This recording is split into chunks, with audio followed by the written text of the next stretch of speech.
And we're all going to laugh. I am honestly shocked that no one has ever come through that door because I live with five guys, and the girlfriend's over and stuff all the time, and yeah, it's actually shocking. The first time will be a little bit of a shock, I'm sure, to everyone else, but I don't know. I don't really care for them. All right. Well, with that soft launch, we are live. We're the Live Before Lock show. No, this is not a replay of this morning's show. You can see that we're both wearing different shirts. So Right. clearly, this is not a glitch in the Matrix. But I'm joined by one Jake Hardy, as we are here with the Awesemo Live Before Lock show. Although I see I put up the DFS strategy show banner. Oh, it's because I haven't done shows with you. I've got a thing for Spags that says what show it is, but I don't have a Jake Hardy edition. So we will get Jack of all trades Josh to work on that. For sure. Because, why not? It's more fun when you can get him to do stuff. How did your early slate go? Or are you like me with 80% of your players in a game that is has not started yet?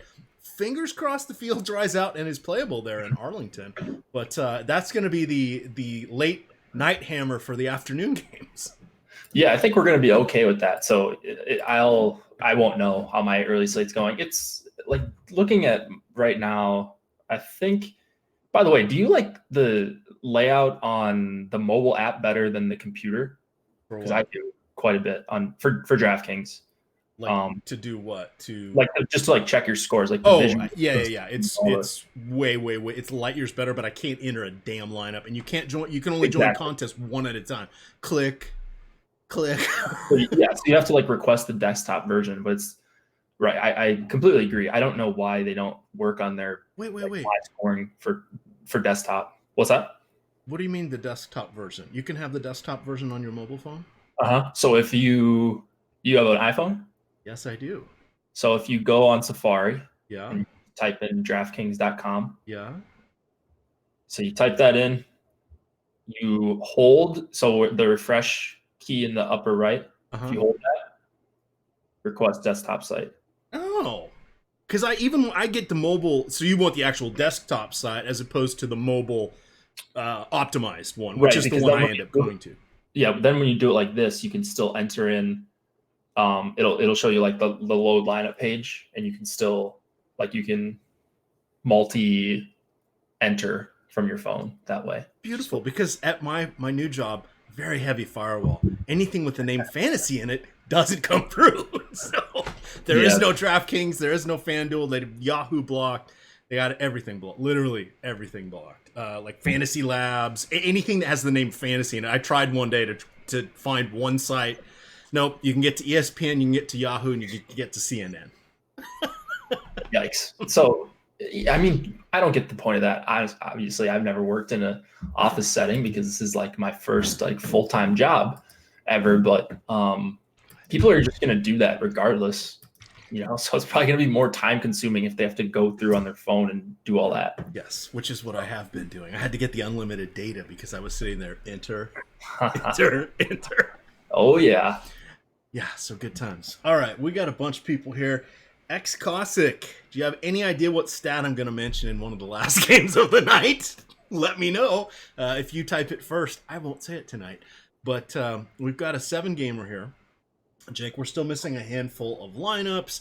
I've got a few crunches that have not even started because the problem I've been running into is San Diego has mucked me over with their stupid catchers the last couple days when they've been coming in with one of the last lineups right before lock, and I keep picking the wrong one, or the projected ownerships I'm using doesn't seem to have the right one, and their prices the other day, the one that started was more expensive than the one I had, so you couldn't global swap. It was just a real mess. Yeah, I cannot stand that. Absolutely hate it. And that's another thing. It's really tough to global swap. That's the one thing FanDuel does better than DK is their ability to global swap. It'll swap up in the lineups that it works. So I love that no one's there. We go. X Cossack's got it. It's an amazing stat. I'm not going to talk about it, but it is amazing with my team. All right, let's take a nice leisurely walk. We've got an hour and 4 minutes until lock. Yes, dear audience, we have a long time tonight to get ready because this is it's one of the Fox baseball weekends where they start at 4:15, 7:15, etc. So this is going to be just a slow show. So we should be able to ask answer a lot of questions. We'll talk through what we have. Pitching, there's some good choices. I guess there's two. So that would be choice as. And then there's some terrifying ones.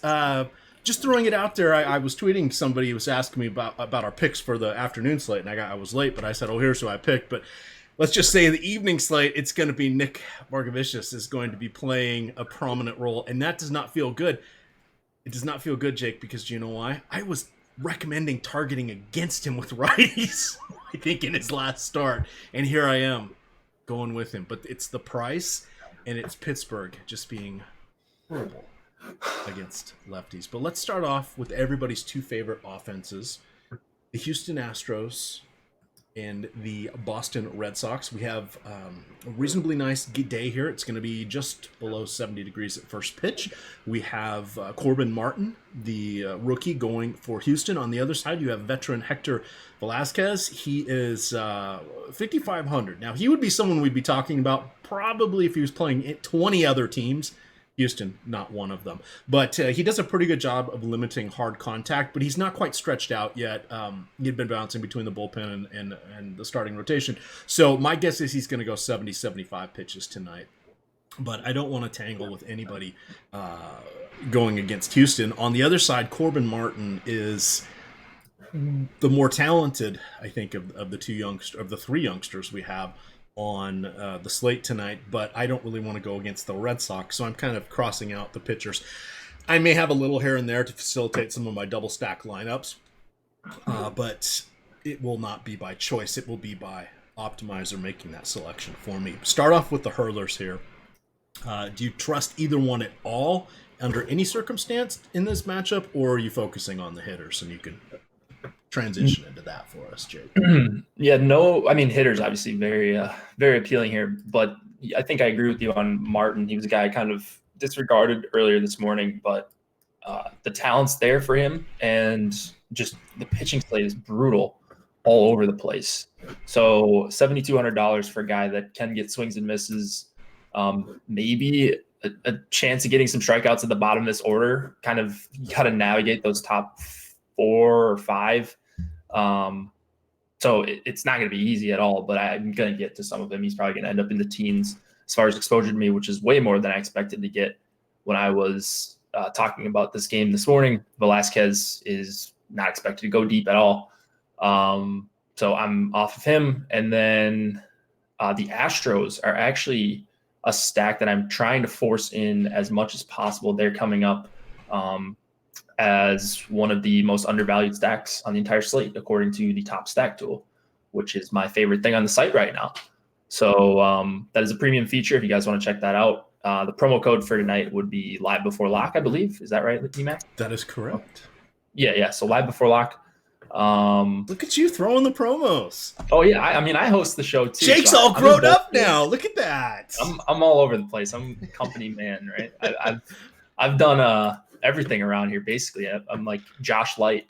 But yeah, it's those of you watching at home think we just do shows. We don't. There are customer emails that need to be answered. There are schedules that need to be made. There are bookkeeping and reconciling that need to be done. It's not all fun and games and shows here at Awesome. I'm getting your emails. If you ever angrily emailed, that's probably me or Josh responding. So don't be too mean to us when we suck. Anyways, the Astros are a stack that I'm going to try to get to as much as possible. Like, based on the amount of time they are the top stack in this spot compared to where they're actually getting owned is the biggest margin on the slate. So hence the most under-owned stack on the slate. According to Osimo, the question is, can you get them in? And I think you can, but you're just foregoing Barrios and Strasburg probably. Yep. So you're going to end up with, I've been trying to do it. You're ending up with Margevicius, Channing, and, Corbin, I guess, kind of as if you end up with Corbin, the one nice thing is if his offense does well, the win should be in play for him. It doesn't mean he's not going to give up earned runs, but it's a little bit of synergy there. Yeah, so you're going to have to, I mean, you're sacrificing somewhere, right? It's a skill game, there's salary involved. And so whether that ends up being you get a Junis Margavicius lineup or something like that, your hitters are stacked and you hope you can get 12 to 15 out of each of them.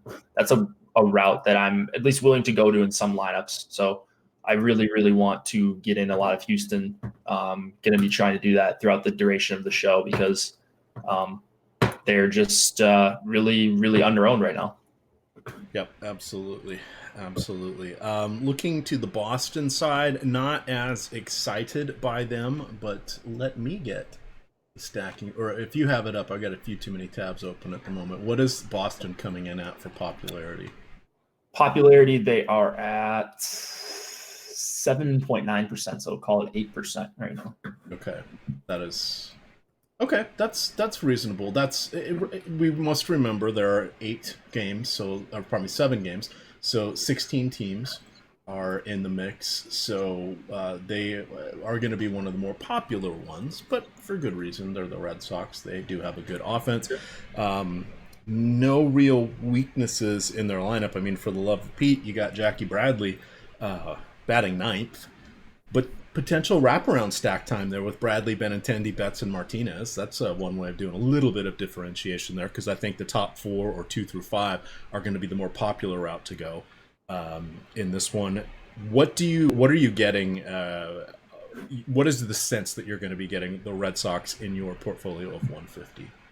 So they're a stack that I've had trouble getting to as well. I'm not as high on them as I am Houston, but I'm getting to Boston more in 4-mans where I'm actually stacking up some 5-man Houston stacks. So the Boston stacks are also going to be a little bit ugly, but you've got Bradley down there, and that's really the guy that's going to boost the stack for a lot of people. And he just constantly comes up high for me, and I hate it because he hasn't really done much. But I think if you're going to Boston, he's an option you basically have to consider. At 2,700, it's just a ridiculous price for a guy that historically has been a decent hitter, even in the 9 spot. So, yeah, that might be the key to getting Boston if you can stomach it. All right, we'll continue along here. I do see Marquis Washington in chat is asking about Zach Godley. One thing I noticed that, and I was probably doing a good job of not listening to you on the show because, of course, we've got 9 million things going on in the background here. But I read or saw that Godley's on short rest for this start, so there's a chance he may only go 3 or 4 innings. We know his pitch count has been down, but that's because he's been coming out of the bullpen. So let's see. He pitched on the 14th. So that's not 15, 16, 17, and then today. So it's still short rest, but he's coming off 36 pitches. On the 12th, he pitched 40. So I would suspect we'll probably see him. The beginning of the year, he was going in the 90s and hitting 100. So I would suspect 75 pitches be about right for him, but he's just been awful this season. Just doing a quick game log search here, not a ton of strikeouts, which is a bit of a problem. Tremendous issue with putting base runners on. The 1.7 whip, and yes, I know that's one of the most rudimentary stats out there, but it is very useful because that means every inning, on average, 1.7 guys are on base. So that is something you want to be concerned about, and that's why you get the crooked numbers there in his ERA. So just wanted to call that one out. If you're starting to build your lineups, just know that he may not be a valid option. Back to present time, we're going on to the Cubs and Nationals here. Now, I agree with you from this morning. I'm really not a fan of Lester, but I have sort of changed my tune on Steven Strasburg versus Jose Barrios.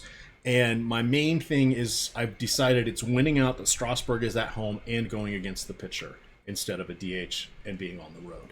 And I think it's a close call, but ultimately I'm going to go with Strasburg here.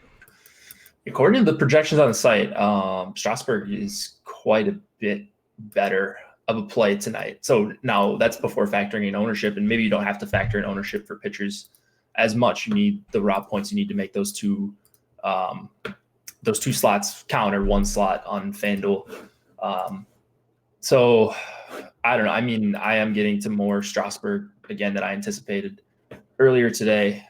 I don't love it, but I like what you said about he is at home. He is a favorite. He does get to go against a pitcher and one of the worst hitting pitchers basically in league history. Bodie Russell. You're tap dancing on Lester's grave. You would do the engraving on his headstone if you could. Yeah, this morning you're after him. Now you're attacking him. Do you want to say anything bad about his family? What's next, Jake? I'm sure he's a nice guy. Probably got a nice family. But for DFS, he really irks me quite a bit. But no, he is actually a really terrible hitting pitcher. So not only just a pitcher, but a guy that is really, really inept at the plate. I actually do have something nice to say about Lester, talking about the other side of the slate, or the other side of this game.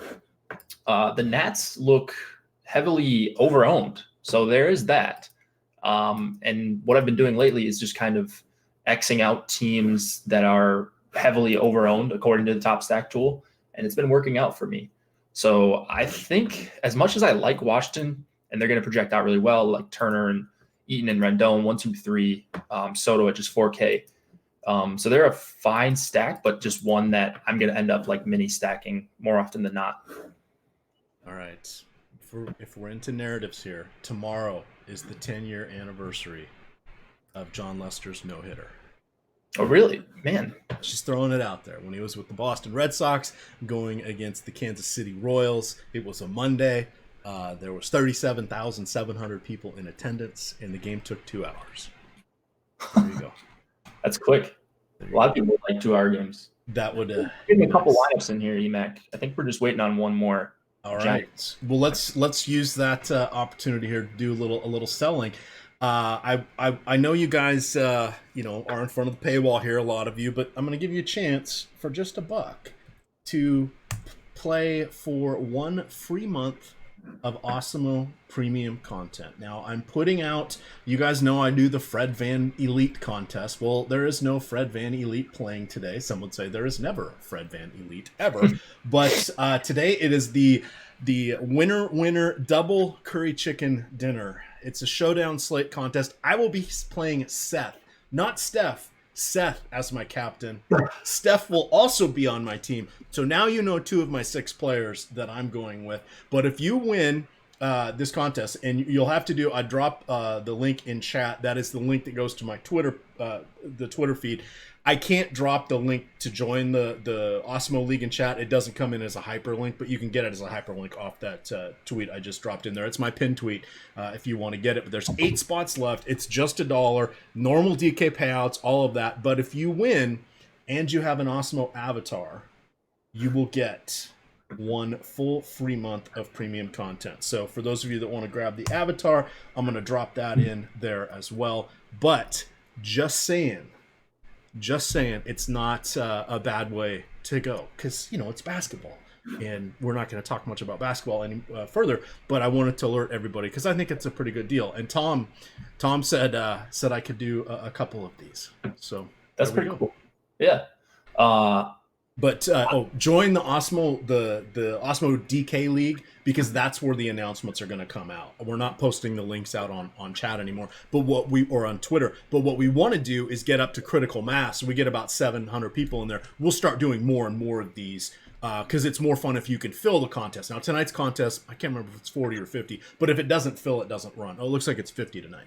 But the more people we get in, the better the prizes we'll do, and the more frequently we'll do them. So that's something I've got as a personal initiative here to grow for us at Awesemo at my expense, because I'm playing with a handicap in all these games. Yeah, I Steph Curry, I think, pretty good captain tonight. I made some showdown lineups for tonight. I'm trying to get in on that action, so I'm going to join that league, and I won't be competing for the free month, but I will be competing for bragging rights. There we go, and that's what it's all about. Absolutely what it's all about. All right, now back to baseball again. Hey, look, we've got what are we waiting on? San Fran. Okay, cool beans there. But back to wrapping up this game. I don't mind because of the way I was constructing my lineups. I actually don't mind taking Schwarber at leading off 3,100 against Strasburg, even on teams where I have Strasburg. Zero issue with that because one, the Nationals bullpen is so damn bad, and two, he's so cheap leading off. So he should see 5 at bats tonight. And to me, the price per at bat on DK, that's just too good of a deal to pass up at this point. The only other guys I'm sort of interested in is Anthony Rizzo, Javi Baez, of course, and then Chris Bryant. If you guys want to have some fun, you can go check out Adam Ship My Money Share. It's Ship My Money DFS on Twitter. Had a nice little argument with another contributor from a different site about whether or not Kyle Schwarber is a top 25 hitter today. What, top 25 today? I thought it was Chris Bryant. Top 25 all overall hitter. I thought it was Chris Bryant.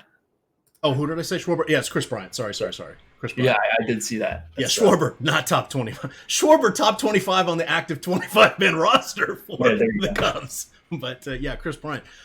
Chris Bryant is kind of a low-key guy. He doesn't put up the gaudy numbers, but he is good.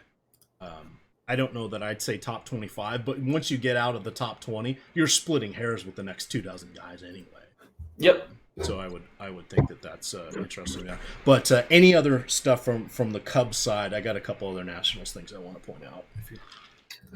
I think you mentioned on Schwarber, just very obvious value there. And then Rizzo and Bryant at 4,600 a piece. So if you're looking to get leverage off of nearly 50% owned pitcher, those are your guys. And it's not like you're getting leverage, where it's like the Marlins where you have to play Neil Walker and Garrett Cooper and Brian Anderson. Like, you get to play Schwarber, Bryant, Rizzo, Baez, Contreras. I'm definitely going to have a few of those in my portfolio. I'm getting to a decent amount of Cubs, and as a stack, it looks like they're going to be, under 5 or about 5% owned on DK. All right, and then I wanted for the Washington. So their bottom 3 guys on DK are incredibly cheap, with Dozier, Gomes, and Taylor. Now, Michael A. Taylor, he's got a little bit of pop, a little bit of speed. He's definitely a 4th or 5th outfielder, but he does okay against lefties. Yan Gomes is kind of my preferred catching option of the night tonight. And then Dozier, though he's been struggling, he's on the downward slope of his career. Maybe he'll reach back and do okay against a lefty. But I bring that up because that could be a 3-man stack, especially if you're doing some hand building, that you put those guys in, you cover catcher, second base, 1 outfield spot. Now you can go get the Houston guys, maybe even still work in Strasburg as well. So they're kind of intriguing to me. Definitely a differentiation stack, but they're cheap enough that it's very helpful. Turner is back. He stole a base last night. He was out for, over a month, probably about 6 weeks with that fractured, I think it was his thumb. Can't remember if his thumb or a finger, but anyway, he's back leading off, and Anthony Rendon just absolutely phenomenal. In his last 200 plate appearances against lefties, he has a 400 WOBA and just shy of a 300 ISO, so pretty darn good numbers there. So that sort of has me not really on Lester today. Anything else from this matchup? I'm not on Lester, but like I mentioned, I think I'm going to be under-owned on the Nats, especially as a 5-man, or I'm sorry, underweight, intentionally, because they're almost tied with the chalkiest stack on the slate, and their implied total of 4.6 is not even close to the top.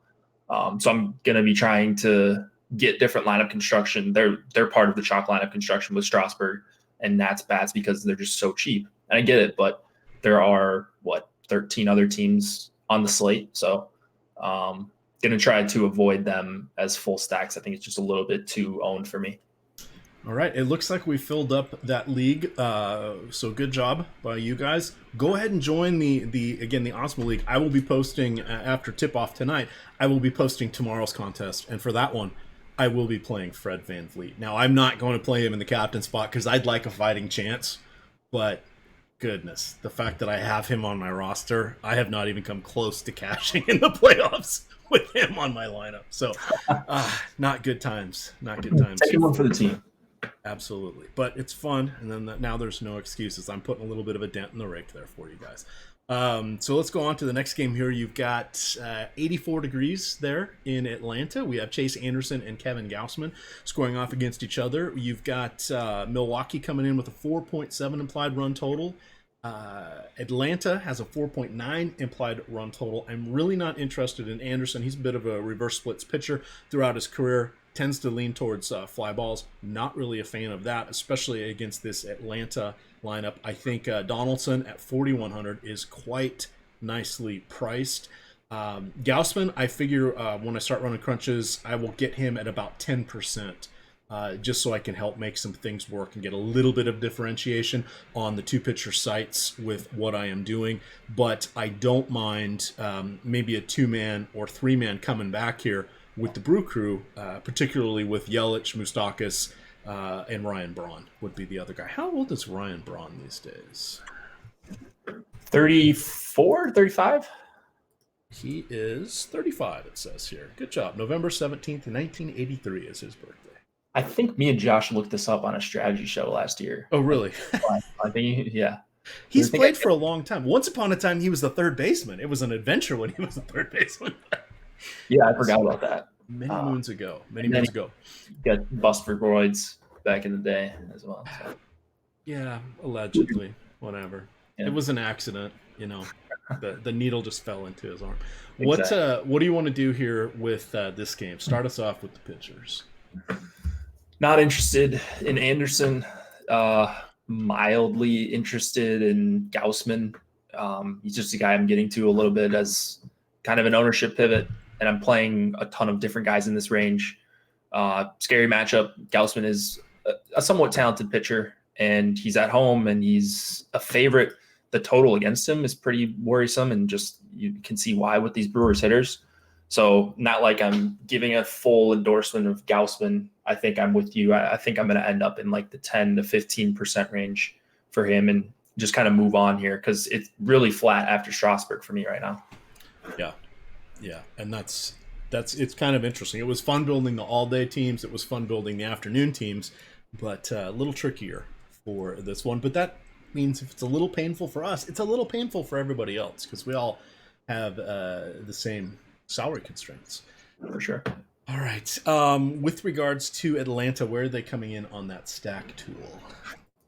They're actually coming in a bit over-owned. They're in the top 3 most over-owned right now for us. They still have a good chance of being the top stack, a relatively good chance. I think they're top 5 or 6. So I think I'm going to leave them in for my main stacks. But just be aware that maybe a little bit too much ownership going to them based on how often they're actually the top stack here. Same thing with Milwaukee. They're right there. They're number 2, actually. Right. And this stack tool it's very helpful. I like it. You'll hear us reference it a lot. I listened to one of your shows. It sounds like you have become best friends with it, Jake. Oh, yeah. That's an understatement. That's my favorite thing. I mean, I use the projections and all that. As any premium member should. They're the best projections you're going to find anywhere. They're Osmos projections. So I would suggest you use them or aggregate them with whatever you use. But yeah, that top stack tool is just such a good visual for me. And I've got like a little color coded sheet where I just paste it in and it shows me who's over-owned by what amount. And it's super easy. Anybody could kind of look at this and be like, all right, here's a couple teams you should be stacking because they're going under-owned. And it also makes sense of the slate because it's like, all right, well, Houston looks like a really undervalued stack, but you understand why, because they're so expensive. People want to play Strasburg. They don't want to take these lesser options at starting pitcher. But if you're willing to do that in a sport like baseball, this is just like a really good reminder that you should be trying to get overweight on a team like Houston tonight. Even though it's hard, you're not going to love your pitching. In the long run, it does work out. Yeah, well, last night, the perfect example. It was the perfect matchup for Syndergaard and DeGrom, and that did not turn out well. Tomorrow, we're going to have some questions about what we're going to do with Noah Syndergaard. So check that out. That'll be if Josh gets his way, the show will go on around 10. If I get my way, it'll be 10:30. He won't do 11, so I'll start out at 11 and I'll negotiate it to 10:30, which is a fair hour. But what time you guys usually do that at? He likes to go at 10 a.m. 10. Okay. So he used to do that by himself. I remember. Yeah. But it's a little hard to go up to lock. and a lot of stuff changes, but I like it a little later because then we'll have all the main slate lineups in there. And then, of course, I've got office hours tomorrow, and we've been having some fun building some afternoon slate teams, talking about different strategy, different ways to approach, use the tools, look at leverage, etc. So that's been kind of fun. So that'll be about 3 o'clock, 3:15. I'll be in Premium Slack doing some office hours. So good times there. Still waiting on our last lineup. Oh, we just got it. Haha. We did just get it. So that means we should get an update on ownership. I'm anticipating that in the next 5 minutes. Could be as early as the next 30 seconds, or by the time you guys hear this, we might have it. There's usually one at 6:30 Eastern, right around there. So now that we've got all these lineups, ownership and rankings and the projections and all that should be updated to your liking. All right, let's see. Let's get on to another game here. We've got Pittsburgh and San Diego. Now that we have the lineups, let's look at these for a moment. Wow, 3 lefties in the lineup there for Pittsburgh. We already know, we talked about it ad nauseum. They are one of the poorest teams at scoring runs against lefties. Now, as I mentioned there at the top of the show, Nick Margevicius was a guy I wanted to pick on. He has pitched mostly in the low minors. I don't think he went above AA, but he is up in the rotation now at this time. So tonight, this feels like a spot where I'm going to be getting him. That, again, is in direct odds with what I was saying in his last start. Now, he doesn't have a great strikeout rate. It's a little below league average at 17.5%. Now, granted, he has 170 major league batters faced, so this isn't a huge sample size. 8% walk rate, not bad for a rookie. Swinging strike rate, 10%. Okay, that's solid. His ground ball rate, 46%. We like to see that. His fly ball rate is neutral at about a third, so that's good. But this is where it gets a little funky, and we're just going to throw out small sample size. He has been terrible against fellow lefties. Now, it's just 58 at-bats, but he has a 400 WOBA and a 370 ISO allowed. Against righties, he's been really good. Now, those numbers are with a 280 WOBA and a 144 ISO. Now, those numbers are going to kind of come back together. The poor showing against lefties is going to go down, and the great start against righties is likely to go up somewhat because he's, with just 170 batters faced, that's like 6 starts.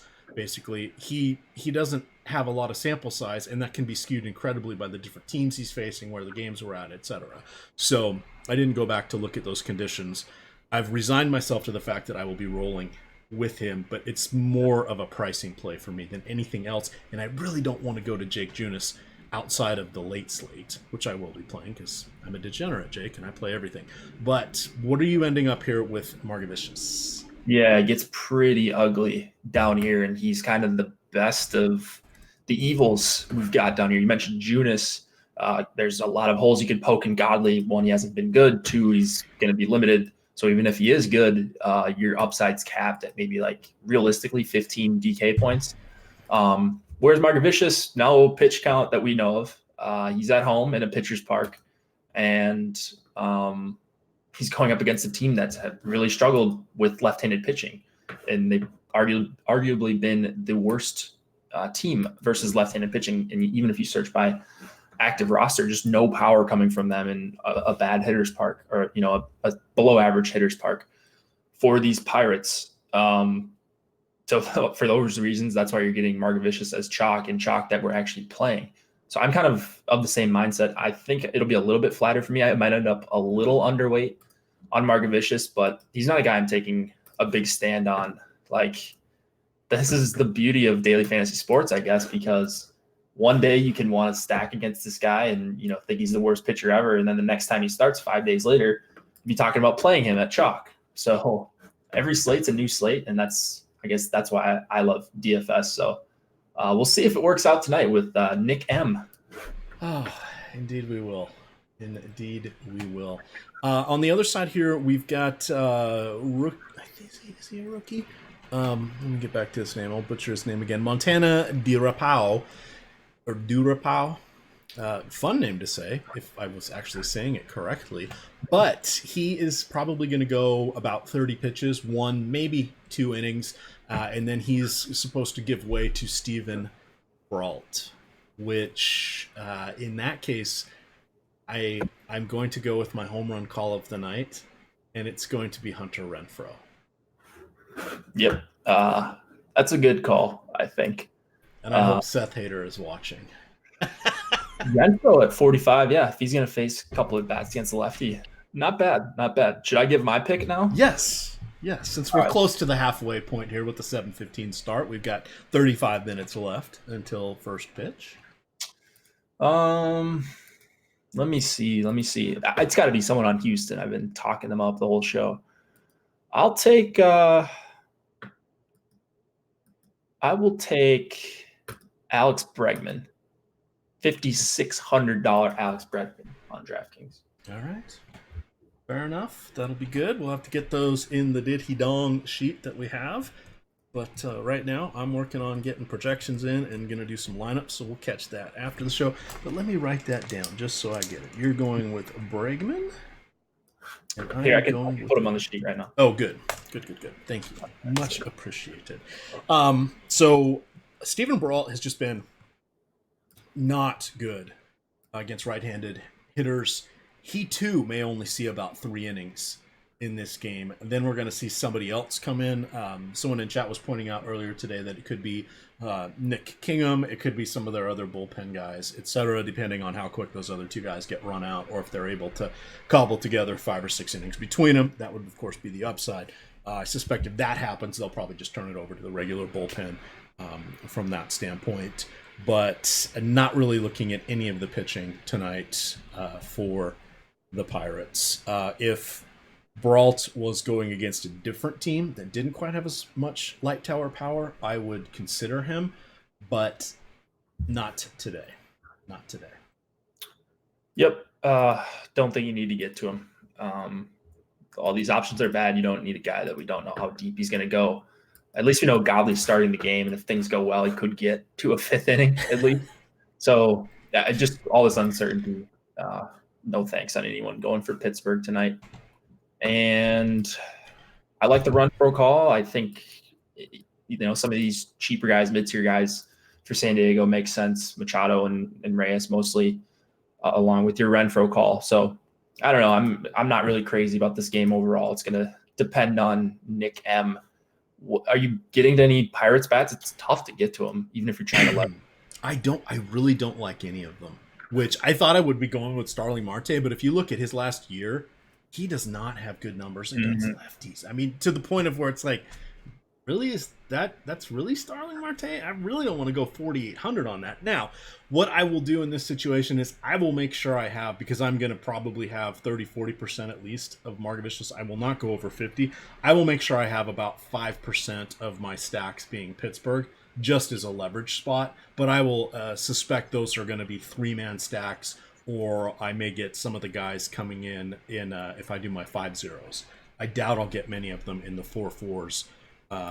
Which is that's fine by me. So it'll end up me being, by doing it that way, I'll probably end up with about 3% of my hitting player pool coming from the Pirates. So it's not a lot, but if things go sideways for Margevicius, this will help me recoup some of my entry fees. I don't suspect it will lead me to glory, just because Pittsburgh has been that bad against lefties, but it gives me a chance to at least hope for a break-even night if Margevicius goes 3 innings and gives up 4 or 5 runs.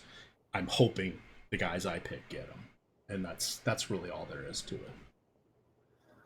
Yeah, and Twitter drama going on all day. Man, people angry on this Saturday afternoon. So I was just reading up on some of that, but yeah, I don't know. I think you probably should get to some Pirate stacks out of 150 for doing that.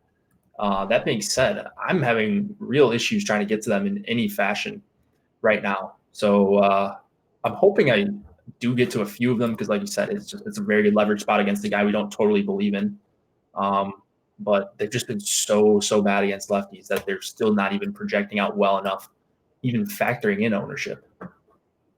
Yeah, it's just not exciting.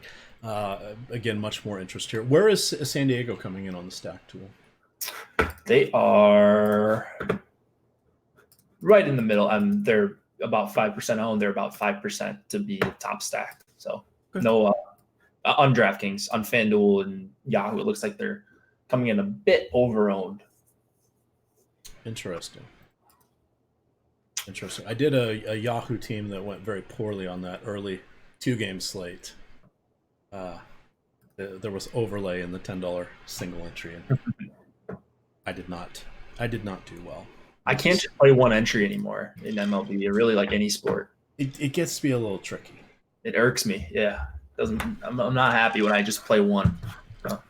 All right, we are on to our late slate here. I am gonna set Jake up, and then I'm gonna run the crunches on my tier lineups. But let's start off with this 10:07 game, because we're going by time stamp, and they are just 3 ticks of the clock before the other two. You have the Kansas City Royals and Jake Junis with the 3.9 implied run total going against the Los Angeles Angels of Anaheim, who have a 5.2 implied run total, and Griffin Canning on the mound. So Canning I like.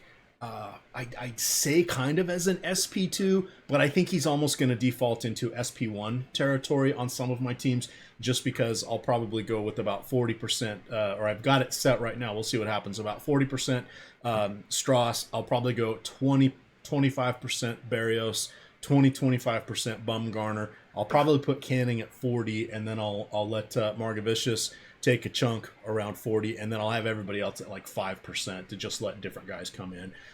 That's sort of how I approach it. I know that you and Josh and Adam, or I'm assuming you do, you have built an offline Excel spreadsheet that helps decide what your ownership is going to be based on what the projected popularity is going to be of these guys. So that helps make some of the decisions for you. I have not advanced my strategy / process, methodology, mechanism, whatever we want to go with, to that phase. So I kind of still, eyeball it a little bit with my pitchers, but I feel more comfortable doing that myself. I understand the theory behind it of what you guys are doing. I may get there at some point, but I always, this is year 30 of me for fantasy baseball. So I like to get my hands dirty with it. For sure. So I still go that route. But where are you coming in on Griffin Canning for your 150? He's another one that I'm going to be around the field, but I think I'm going to be different when I play him in that I'm not looking at the lineups I'm getting to. I mean, I'm getting to a couple Strasburg Canning lineups, but a lot of them are, like you said, SP1s, where I'm getting to some of these more expensive stacks, these Bostons, Houston. So I kind of like that in the event that Berrios and or Strasburg don't live up to their expectation here. So I'm around, we got him at about 30%. I'm going to end up right around there. But he's the guy that I'm excited about in general. I don't know that it's the best strikeout matchup against KC, as we talked about this morning. And as far as like ownership caps, so I'm running 450 lineups right now.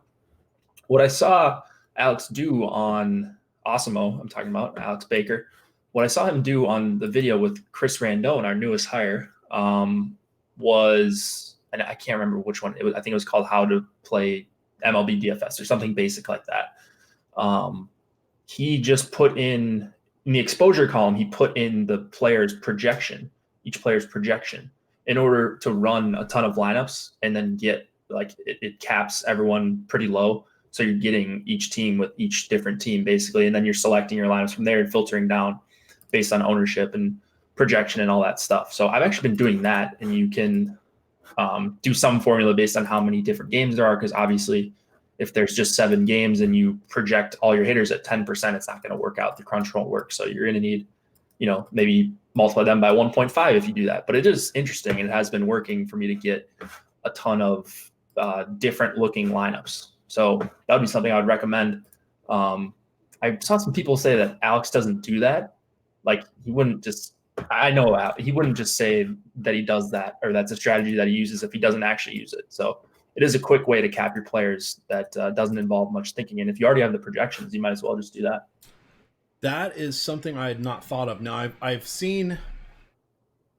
That's interesting. Mm-hmm. It is. It seems so simple. But now, do you still run uniques or randomness when you're doing this? Yeah, so I still run uniques. I still use randomness, but it's you won't actually, like, don't just crunch 150 if you're playing 150. Like, you might want to crunch 200 or 300 or 450 or 600. So you'll actually get some guys higher than 12% for DK, because the highest guy is Trout, and he's, what is he at, like 11, 12 points? Yeah. So you're gonna want to run more lineups than you need. All right, back to canning. What are you thinking here? Overall, to summarize for those of us that got carried away and had our minds blown by this new thing. Now I'm only thinking about that and not today's slate. So I need to refocus. Let's not start playing around with that with 23 minutes to go, Eric. That would be a bad decision. Don't do that now, Emac. Do that for tomorrow's slate. Try for tomorrow's slate. Just run a couple crunches before the show and see how you like it, because it's been helpful for me. So canning, I'm using him quite a bit around the field. I'm excited about him in general. Huge swinging strike rate, good chase rate so far in a short sample. Not the best K matchup. When I'm using him, I'm trying to use him as an SP1. It is looking like I'm doing that because I think Canning Strasburg is going to be a popular combo. I think if things break right for Canning, he could match Strasburg or score more points than him here. It's a easier matchup, I think. Maybe a little tougher strikeout matchup for Canning compared to Strasburg, but less power than Strasburg is going to face. So I don't know. I'm taking a little bit of a discount in some lineups and trying to fit in these expensive stacks, and he's kind of the key to unlocking some of that for me as an SP1. Interesting. I do like this theory. It's always fun, just learning about other strategies and other ways of people doing things here. Oh, it's always fun when you hit crunch and it tells you it doesn't like it right off the bat. Okay, well, we'll figure that out next. From the Royals side, let's see who is behind the plate. It is Jonathan Lucroy. Jonathan Lucroy allows a lot of steals to the opposition. We know that Whit Merrifield, Adalberto Mondesi are both good. Nicky Lopez, decent speed. If you go back and look at him in the different levels in the minors, basically his first 3 seasons, he averaged about 20 steals across the different levels, which is, that's not bad. So that's kind of nice. He's at 3,100, so he's a guy that's going to be a major fixture in a lot of my lineups tonight. And then outside of that, I kind of think I want to stack the Royals against Canning, because if things go poorly for him, I'm going to have a lot of Canning, so I need some help. And that's where I'm going on that side. What do you like here from the Royals? I like them as two-mans. Like, I like Merrifield, Mondesi. That's one of my favorite two-mans basically ever. Or, Lopez is cheap. Really, those top 4 are probably going to be guys that I get to. But I'm seeing them come up as 2 and 3-mans, not necessarily as 4 and 5-mans, because they are, as a stack right now, a little bit over-owned. And we're, 20 minutes from lock, so I don't think that's going to change. They're significantly over-owned, actually. There we go. Apparently, I had set up all my stack, and then I was running this on the afternoon slate, which I had unchecked everybody. So that's why it didn't work. That'll do it. Yes, that is egg running down my face, as you guys see it. People in chat this morning were talking about eating raw eggs. Yeah, no. I prefer protein. I like eggs. I like egg sandwiches. I make them often. I've had 2 today. My wife's out of town, so I can make whatever I want for my lunch, and dinner is going to be pizza. So yeah, I'm eating real healthy while she's out of town. I'm drinking soda at 7:00 at night, and I'm eating pizza. Nothing wrong with that. Yeah. Oh, it's going to be a good one. Well, you're going to be up sweating your thousands and tens of thousands of dollars in winnings. So, I mean, I don't play in the right contest to get tens of thousands, but a thousand is in play. Thousands though. Nice little payday. Nothing wrong with that. Nothing bad with that one. Anything else from this contest that you would like to touch on? That's it. Yeah. Let's go down to. Are we on to Godley? Or are we going to the Minnesota game next? Let's go to Godley. You've had time to marinate on it. We've hinted at it. I've got him set at 5%. I'm good with that, and I am moving on. I wish I was more in your camp. I still kind of believe in him, and I think this is a favorable lineup that he's getting. Pilar and Mac Williamson, and then I know Bumgarner's a decent hitter for a pitcher, but you're getting a lot of these guys from the right side that I think Godley can strike out. So he's kind of a tilting pitcher to watch. And, it's nice when he's rolling and he's running off the field every time he gets that third out. But I would suggest not watching the start. He's going to go short, but he is 6,700. And I think if things break right, you're looking at 5 innings here of decently efficient pitching. And if that's the case, he's still got out pitches, I think. So I'm playing actually a good amount of guys, over 20% right now. And that's another guy that's allowing me to get in some expensive stacks, which I really like tonight. Adams got him as an honorable mention. It said, good matchup, but the question's over how deep he will be allowed to go since he was used as an opener in his last start, and his manager gave no answer when asked that question. That's annoying, sure. I'm just trusting the projection here.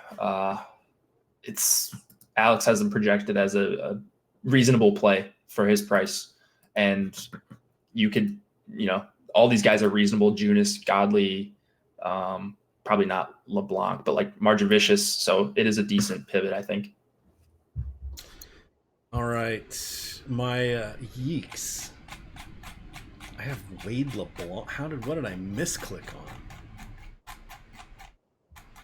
think that was supposed to be Marjavicius. I'm looking at my placeholder lineup, and I've got Wade LeBlanc with Steven Strasburg, and I'm going to put this in some of the single entry contests. But yeah, that's not the guy I was going for. So let's find Marjavicius here. Why is he not coming up? There he is. All right, well, let's see if I can just do that direct swap, or if I've got other problems I got to solve here, Jake. Yikes! I can't be on board with Godley. Of course, I have a different risk tolerance threshold, but then again, I was the guy that played 80% of my hitters in the Texas St. Louis game, but I just don't feel good about Godley tonight. I don't feel good about a lot of guys, but sometimes in MLB, you just got to close your eyes and be willing to trust the projection and work that it's going to, or trust that it's going to work out in the long run, I guess. All right. Now here I'm just going to real quickly give my lineup out here. Your people aren't going to like it, so I don't mind giving out a full lineup because it's easy to change. But this would be my quote cash game lineup. I've got Marjavicius and Strasburg, as I mentioned. Yan Gomes is my catcher. I think he's one of the best catchers on the slate. CJ Cron, we're going to get to him, but I think he is one of the best dollar-for-dollar hitters in this matchup against Wade LeBlanc. I've got Nicky Lopez for some salary relief. I've got Machado and Hunter Renfroe for a little synergy. Trey Turner, because I want to take advantage of potential steals against Leicester. I've got Ronald Acuna, because I had some money left over, and I am taking Kyle Schwarber against Steven Strasburg. And again, I am completely fine with that on DK, where he is 3,100, and it allows me to get up to Renfroe, to get Acuna, to get Trey Turner, to get Manny Machado, etc. So that was sort of my decision point there. If I had gone with the other person I liked, I would have had to come off of one of those guys, and I did not want to. So that was just sort of a method to my madness. Sounds like a pretty good lineup to me. The guy I would be trying to get in that maybe you left off was Ohtani at 44, but you got to make the cut somewhere. Would you go with Ohtani over Acuna? I think I would. It'd be close. I mean, you're splitting hairs when you're getting up there, anyways. Yeah, and I just looking at Acuna, I just thought, this is the guy I feel like I want to have tonight. Yeah, he's leading off too, so he's 2 spots up higher in the lineup order. Yeah, and so plus he can contribute in steals. For Ohtani, you're basically looking and hoping for a home run. Now he's absolutely capable of getting one because he is a phenomenal hitter, but you're sort of banking on that. Acuna, you could get a steal, or you could get something else. So tough call there. I like it. There will be a fair amount of Ohtani in my life. I am sure now I've said his name 3 different ways, the 3 times I've said it. So yeah, that was really smooth. Let me get back to our page here now that I've got. Let's see, how many lineups do I need to build tonight? I need to build 370. There we are. All right. You got that easy in 15. Oh yeah, no problem. We've got, plus I have a solid placeholder lineup in, so I'm good. I'm not like the other night where I or last weekend, I thought the game started at 4:10 and it was 4:05, and I went in with 3 guys that weren't even playing. Yikes. Rookie mistake. That's the first thing. I'm trying to go a whole season. I think I went the whole NHL season without doing that. But that's a little bit easier because there's, you basically know who's playing 3 or 4 hours before each game. But I don't think that's happened to me yet in MLB. So knock on wood. Hopefully I can keep that up for a full calendar year. I think that'd be a win. All right. If you wanted to target against Bumgarner, who has seen his hard hit rate creeping up, fly balls are up a little bit, who would it be for you? Wilmer Flores, always good against lefty. His last year of numbers are god awful, but he is always good against lefties. Christian Walker, I think, is quite intriguing. And I don't hate Eduardo Escobar, but it's really only those 3 guys that I'm interested in. You can look to Nick Ahmed and Carson Kelly if you're trying to go cheap. And I suspect those guys are going to be in my plans on the 3-game late slate, just not on the main slate. Yeah, I think that would be a nice stack on the late slate, especially because you're going to get Bumgarner at super heavy ownership, I would expect. I did not get too much Bumgarner at all on the main. I like those 3 guys you mentioned to start out with: Escobar, Flores, and Walker. Those would be kind of my 3 main targets, and maybe Ketel Marte. So I could see getting to a Arizona stack on really any slate here, but I didn't get to them. Here, let me check. I don't think I got to them as a main on. Yeah, I didn't get to them as a main on DraftKings. Interesting. Yikes. So here's my open crunch. I ran 4 4s. I've got, and because I'm doing 4 4s, these are a little bit higher percentages than normal, but I got 24% Washington, 24% Minnesota, San Diego, and LA, because I can put those guys in at 12 apiece. I'm only getting 7% Houston. I may have to adjust a few things. That's about where I got too. Did you? Okay. Yeah. Actually, yeah. Yeah, it's mostly Max Stassi and Uleski Gurriel with some Bregman. Right. I got to them a bunch as 2-mans. It's really hard to 5-man stack them. It's, you're going to get a lot of Marisnik, Reddick.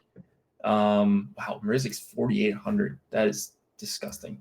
Like you're probably not going to get a Houston stack that, goes Bregman, Altuve, Correa, Springer. Like it's just not really that possible on the slate.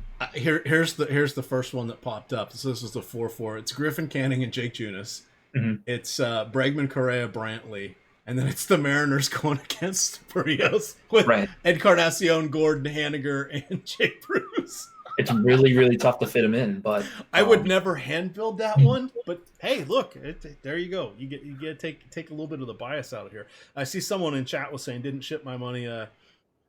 Put in his lineups and forget to set them last night. Yes, he did. I was messaging him because he was at the game, and I was lamenting that I've lost 90% of my entries on PGA this weekend because I did not have very much Brooks Koepka at all. So, and of course, this was my biggest weekend because I'd won a bunch of tickets into the Millie Maker, and I played $250, and I'm right now I'm winning $25 in golf. That's not very good. But I said, I sent him the screenshot and we were laughing and he said, well, that's better than me. I did not get my lineups in tonight. How much did he lose? Well, he didn't say if that was baseball or basketball, but he usually plays, if it's basketball, playoff basketball, he probably plays about $2,000 at least. And baseball, he probably plays about $5 a day. Yikes! Because he max enters the $5, the $8, the $11 on DK. So you do the math and figure out where. Hopefully it wasn't the. Man, I mean, he plays higher stakes than both of us, but I mean, still, no matter what stakes you play, you're putting in a bunch of money. Like you're testing your limits possibly, and that's the worst feeling in the world. So don't wish that upon anybody. Indeed. Oh gosh, I'm getting 5% Montana and 5% Velasquez. You know what? I can live with that, right? So Kyle in chat says that moment when you upload 160 lines, it's 6:04. So I'm assuming you're talking about Central Time. We still got 10 more minutes to lock. It's a later lock today. That's why we're a little calm, cool, and collected right now. Yes. So let's get to the last game. I have you talk for a minute because I have only done 1/3 of my lineups. So we've got the Mariners, we've got the Minnesota Jakes. Where are you landing on Barrios kind of capping or discuss with him versus Strasburg since we're down to our last 8 minutes here on the show? He just didn't project out nearly as well as Strasburg. So even considering ownership, I only got to a couple shares of Barrios, which sucks. So he's a guy I wanted to play. I just, when I'm filtering out my lineups, I didn't need to get there. So he would just be strictly a pivot for me.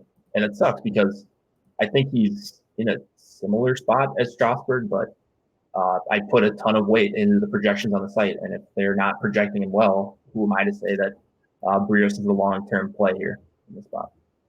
Yeah, that's scary. All right, let's run some 5-3s here real quick. What any Wade LeBlanc whatsoever, or who do you like for your Minnesota hitters? Minnesota hitters, I do like quite a bit. They're actually my number one stack for 5-man. Yeah. So they're really jumping up. Where am I on the right? Okay, here we go. So I'm getting a lot of Crone, your guy. He's actually my highest owned first baseman. A lot of Marwin, and then even like some of these lefties like Rosario and Kepler as well. So I just like the stack as a whole. I love this twin stack. They're going a little bit undervalued as well. So even better. Confirmation bias is always fun in MLB DFS, but they are about 2.5% more likely to be the top stack than their ownership says on the top stack tool. So I'm excited about the Twins tonight. All right, got my 5-5s. My top stack is the Nationals, followed by Minnesota. There we go. Now I'm going to run my 5-0 uncapped, as in, not as in Hawaii 5-0, but let's see. Go ahead. Do we have any questions that anybody wants to throw in here for our last couple moments? Feel free to do so, my friends in chat. Who's someone you feel like you're missing out on? I like when Chris asked me this question. Now that you've back, pitcher, a Tony. Now that you've mentioned him, okay, I'm not missing out on him. He is my second highest exposed hitter. You want to guess who number one is? Hunter Renfroe? No Renfroe. I mean, I did get to some Renfroe. Alex Bregman? Not quite. I did Mike Trout. Oh, I heard he's good at the baseball. Yeah, he's pretty good at the baseballs. So anytime he is my number one exposed hitter, I'm feeling pretty good about where the slate's headed. All right. For my last 100 lineups, I goosed to Tony, and he is now coming in at 60%. Trout's coming in at 50%. And that's my 5-0s. So there we go. That's how I'm going to catch up on that duo real quick. Yeah. I love those guys tonight. I think if Junis fails, very good chance that those guys are the reason why. So, Indeed. All right, now I've just got to sort my lineups, and then there is that moment of truth. That moment of truth of, did you do it right? Did you do it right? And so let's see. My dad's calling me now. My mom called me when we were on the earlier show. Now my dad's calling me now that we're on the later show. Parents, gotta love them. Do your parents call you EMAC? My mom does sometimes. I like it. It's kind of a family joke name. Like my brother's name is Brian, so he's BMAC, I'm EMAC. That's cool. I wish I had a clever nickname like that. Not even clever, just any sort of nickname. I'm just Jake. Yes, well, I was the EMAC before J-Lo was J-Lo. So. Oh wow! So she was still just Jenny from the block. Yeah, I see. How many people know who J-Lo is that's watching? So that, I mean, if I know that reference, I think most people in chat will know. I think she just turned 50. She did. She just turned 50. Dave in Premium Slack, real quick, thoughts on Marwin Gonzalez? I think he's my double dog pick tonight. Wow. I got a ton of Marwin. He's over 20% for me. What's the over-under on Marwin Gonzalez's home runs this season? 11? He has 11 this season? No, I'm saying for the season, will he even get 11? Yeah, like maybe 12, 13. Now I've got to look him up real quick. So, he had 16 last year, 23 the year prior, 13 the year before that. And to be fair, he wasn't a full-time player. I mean, he's cobbling together at bats all over the place. Now, this year he's full-time, and he's going to set, as long as he doesn't get hurt, he's easily going to set a record with plate appearances for his personal best.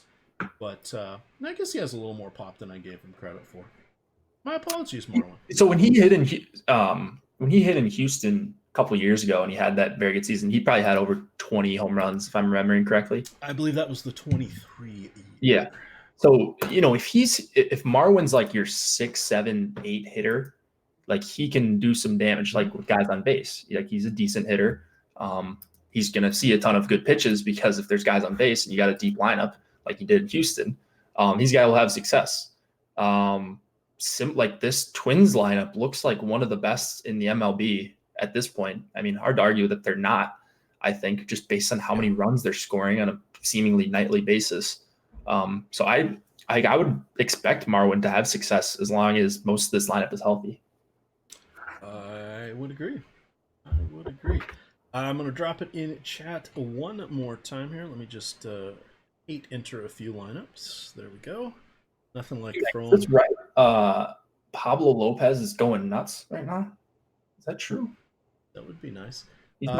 In chat, I am dropping a link to my pinned tweet. You will need to go there, and then you'll get a little hyperlink, and that will get you into the Awesemo DraftKings League. Now, the reason you're going to want to get in there is that's where we're announcing the games or posting them for the special contest. So tonight, it is full, but we are giving away 1 full month of Awesemo Premium content if you are the winner of the Showdown contest, where I will be playing Seth, not Steph, Seth Curry, as my captain. And if you have an Awesemo avatar and you finish first, you get 1 full free month of premium. You're going to want to go in that league. Why, EMAC? Because the game's already filled today? No, because in about 90 minutes, I'm going to post tomorrow's game, and I will be playing Fred VanVleet, and we're doing the same offer. Fred Van Elite. Fred Van Elite. It pains me to say Van Elite anymore. So what's the origin of that? I thought it was fun two seasons ago. Well, he was an undrafted. He was a 4-year starter, I think, in college. Oh, God, I'm blanking on where he went, like Wisconsin or something like that. He was like a 3 or 4 year starter. He was undrafted, came in the league, and then he had a nice little run stepping into that third guard role behind DeMar DeRozan and Kyle Lowry, and that was one that Lou Williams carved out a nice role for him. There's been a few guys that have gone through that, and he looked like he was going to be the next guy in line, and when one of those guys was out, he would get to run the offense in mop-up duty and get some fourth quarter run if they went small and all this. He looks like he has the yips. Jake, no kidding, I think he's made, in his last 5 playoff games, I think he may have made 3 baskets. I'm not even joking. He gets his points out the line. He's getting 2 or 3 points a game from free throws. But he was like some 0 for 14 or something. So he's got the yips. He's just awful at this point. But I thought it was fun calling him Fred Van Elite because I could play him at the minimum salary. Now he's at the minimum salary for a damn good reason. He sucks. Yeah. But once you start having fun and people like to see your demise, you have to keep doing these fun contests. So that is why I will be playing Fred Van Elite tomorrow. I probably won't put him in my captain spot. Who knows? Maybe I will. I will say if you put Seth Curry in your captain spot, you can get anybody else you want on your team. So yeah, I actually noticed that. In Showdown NBA, I know like we're probably almost at lock. We're at lock. So do you just play the studs at the captain spot? That's basically what I've been doing. I've changed. So basically, because it's at the beginning of the playoffs, yes, because people were making foolish mistakes and they didn't know what was going on with the rotations and they were just being silly. Now it's harder because you got their better defenses, the scoring's a little bit less, and it's just a little bit tougher. So and it's more half court offense, which is of course playoff basketball. So I have not been playing the studs quite as often. When I do my crunches, I set it so no more than 10% of anybody at captain, just so I can try to get some sort of differentiation, because it's like with hockey Showdown, Jake. There's no point in min cashing. You either want to win something or lose. because frankly, it's not worth it if you min cash.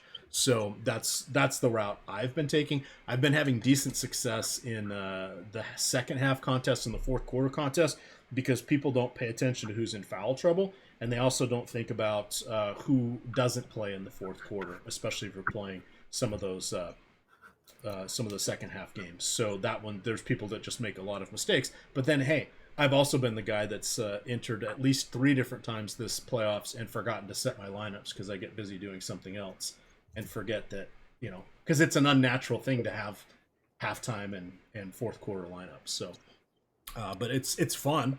I never thought I'd say that, but I've actually enjoyed it.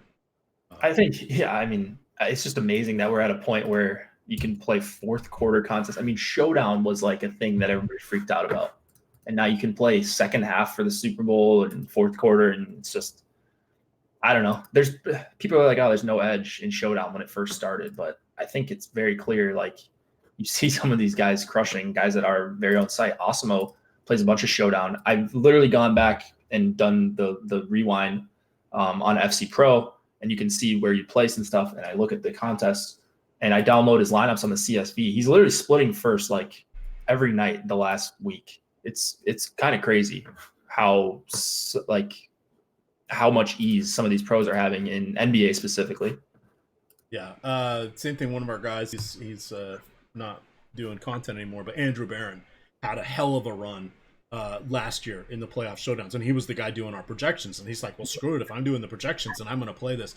Now granted, you tie for first a lot, but I think he had like 3 firsts in a 5-day period or something, and he would play 150 lineups in the $10 or whatever, so he'd win a few grand even with it being chopped.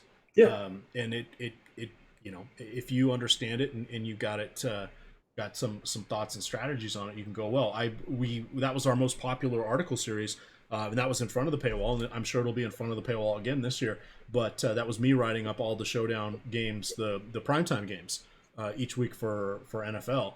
And at first I was like, good God, I really don't want to do it, because I spend 2 or 3 hours writing the article, because you literally have to look at every single player, figure out what you're going to do, etc. But where I found people making a ton of mistakes on DK in particular, I didn't like FanDuel as much because it's not, you don't have that pay 50% more of the salary. It's just designate your 2x guy and your 1.5x guy. I don't like that. I like having things a little more constrictive there. But I found people make a lot of mistakes in 3-mans, and that was where I didn't like to play head-to-heads, but I actually posted head-to-heads in 3-mans, and I did okay on that. And I'd only put 1 or 2 lineups in the big contest, but by the end I was playing all the single entry 50-50s and stuff like that, and I was just treating the single entry 50-50s like it was a GPP, where I had a 45% chance of doubling my money. So it's like, okay, that's fine. Because in the other ones, it's like, yeah, min cash, woohoo! My $3 turned into $4.60. That is not fun. David Peralta scratched. Well, that's okay. I don't think we would have got much of him in a lefty-lefty, would we? That definitely, I mean, I don't know. I don't know what that does for Bumgarner. I mean, I think he strikes out a ton versus lefties, but yeah. All right. So here's a fun little thing when we're going to talk for a second here about Fantasy Country, because we are partnered with them. But if I want to know what all my exposures are, all I do is I go in, open Late Swaptimizer, click my upload file, and then I can see everybody that I have, because I've got 4 4s and 5 3s and 5 O's, etc.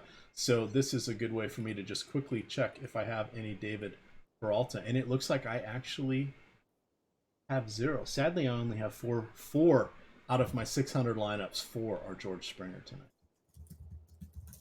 Yeah, okay, that's not very many. But yeah, no David Peralta, so no scramble for me. Atani came in at 34%. I'm not feeling bad about that anymore. Trout at 33, Schwarbs at 17, Acuna at 14, Hunter Renfroe at 14, Trey Turner at 30, Machado at 22. Although Machado is third base and shortstop eligible. Miguel Sano is in there. He's on 17% of my lineups. Tommy La Stella, respecting that streak, Jake, for 16% of my lineups. He does have multi-position eligibility as well. I went really cheap at second base. Not as much Nicky Lopez, but a ton of Brian Dozier. 26%, 60% Kinsler, 15% Scope. First base, 12% for the discounted Jesus Aguilar, yes, he is in a righty-righty matchup, but I do like his power. And CJ Cron, I'm in the Cron zone, 20%. Catcher, Jan Gomes, 30%. And then pitchers, Strasburg, 46. Margevicius, 45.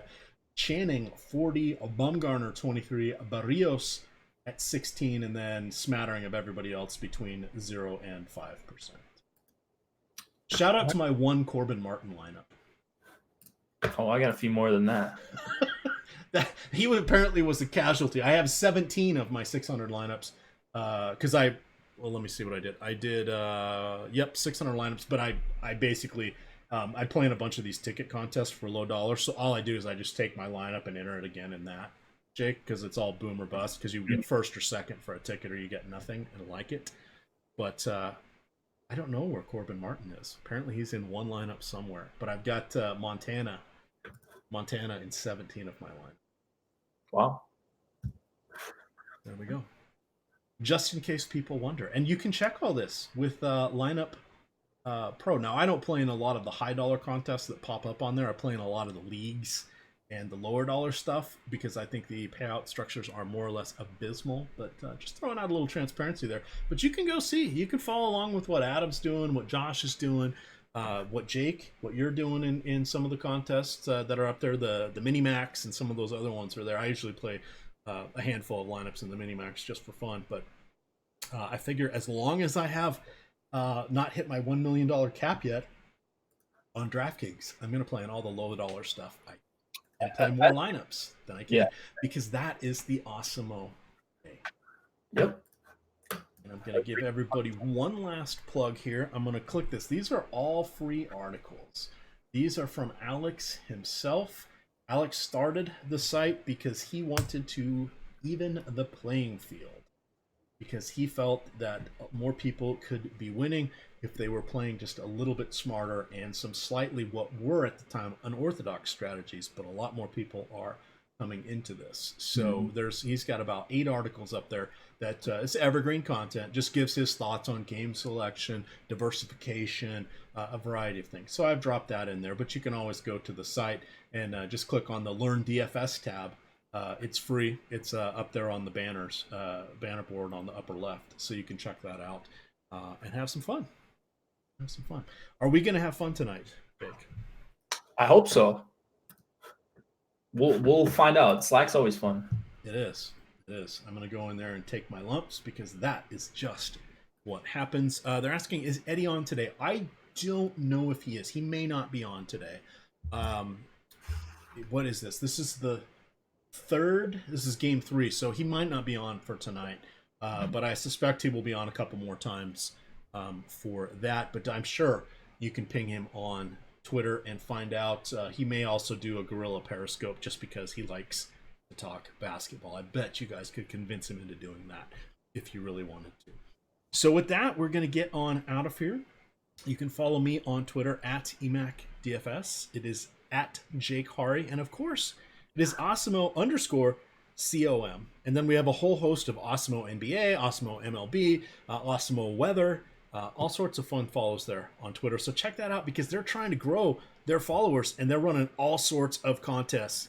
Pick the Double Dong was last night's contest, Game of Thrones contest, and we're giving away t-shirts, a month of premium content, all sorts of stuff. So check that out. It's fun, it's free, and it's a way to get behind the paywall, which is where most of you really ought to be. So with that, gamers, good luck.